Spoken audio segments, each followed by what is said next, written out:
En el sentido amplio de la palabra, el ego mismo es patológico, adopte la forma que adopte. Si examinamos la raíz griega de la palabra patológico, veremos lo apropiada que resulta cuando se aplica al ego. Aunque la palabra se utiliza normalmente para indicar un trastorno o enfermedad, se deriva de patos, que significa sufrimiento. Esto, por supuesto, es exactamente lo que Buda describió hace 2600 años como característico de la condición humana. Pero una persona en las garras del ego no reconoce el sufrimiento como sufrimiento, sino que lo considera la única respuesta apropiada en cualquier situación. El ego en su ceguera es incapaz de ver el sufrimiento que se inflige a sí mismo y a otros. La infelicidad es una enfermedad mental y emocional creada por el ego, que ha alcanzado proporciones epidémicas. Es el equivalente interior de la contaminación ambiental de nuestro planeta. Los estados negativos como la ira, la ansiedad, el odio, el resentimiento, el descontento, la envidia, los celos, etc., no se reconocen como negativos, sino que se consideran totalmente justificados, y además no se perciben como creados por uno mismo, sino que se creen causados por algún otro o por algún factor externo. Te hago responsable de mi dolor. Esto es lo que implica la actuación del ego. El ego es incapaz de distinguir entre una situación y su interpretación de esa situación y su reacción a ella. Puedes decir «qué día más espantoso», sin darte cuenta de que el frío, el viento y la lluvia o la condición a la que reaccionas no son espantosos. Son como son. Lo espantoso es tu reacción, tu resistencia interior y la emoción creada por esa resistencia. Dicho con palabras de Shakespeare, nada es bueno ni malo, es el pensamiento el que lo hace así.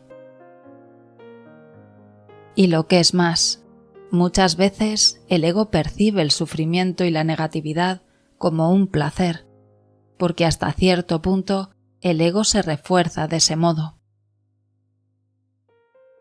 Por ejemplo, la rabia o el resentimiento refuerzan enormemente el ego, aumentando la sensación de separación, realzando el carácter ajeno de los otros y creando una postura mental de yo tengo razón, que es como una fortaleza aparentemente inexpugnable.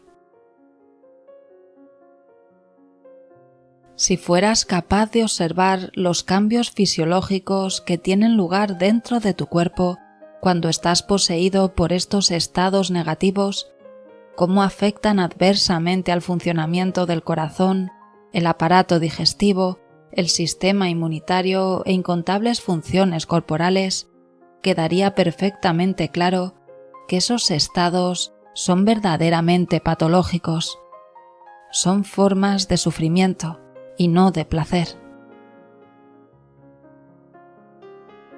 Cuando estás en un estado negativo, hay algo en ti que quiere la negatividad, que la percibe como un placer o que cree que te proporcionará lo que deseas.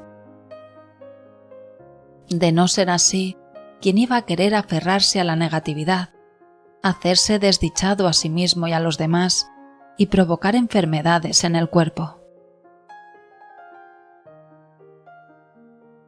Así pues, cada vez que hay negatividad en ti, si puedes ser consciente en ese momento de que hay algo en ti que encuentra placer en ello o que cree que tiene un propósito útil, te estás haciendo consciente directamente del ego. En el momento en que esto ocurre, tu identidad ha pasado del ego a la conciencia.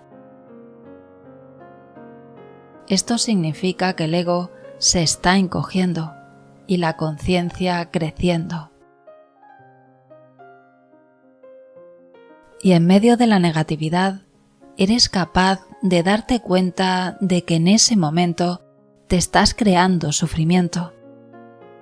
Con eso bastará para elevarte por encima de las limitaciones de los estados y reacciones condicionados del ego. Eso te abrirá infinitas posibilidades que vendrán a ti cuando haya conciencia. Otras maneras muchísimo más inteligentes de abordar cualquier situación. Serás libre para deshacerte de tu infelicidad en el momento en que reconozcas que no es inteligente. La negatividad no es inteligente. Siempre procede del ego. El ego puede ser astuto, pero no es inteligente.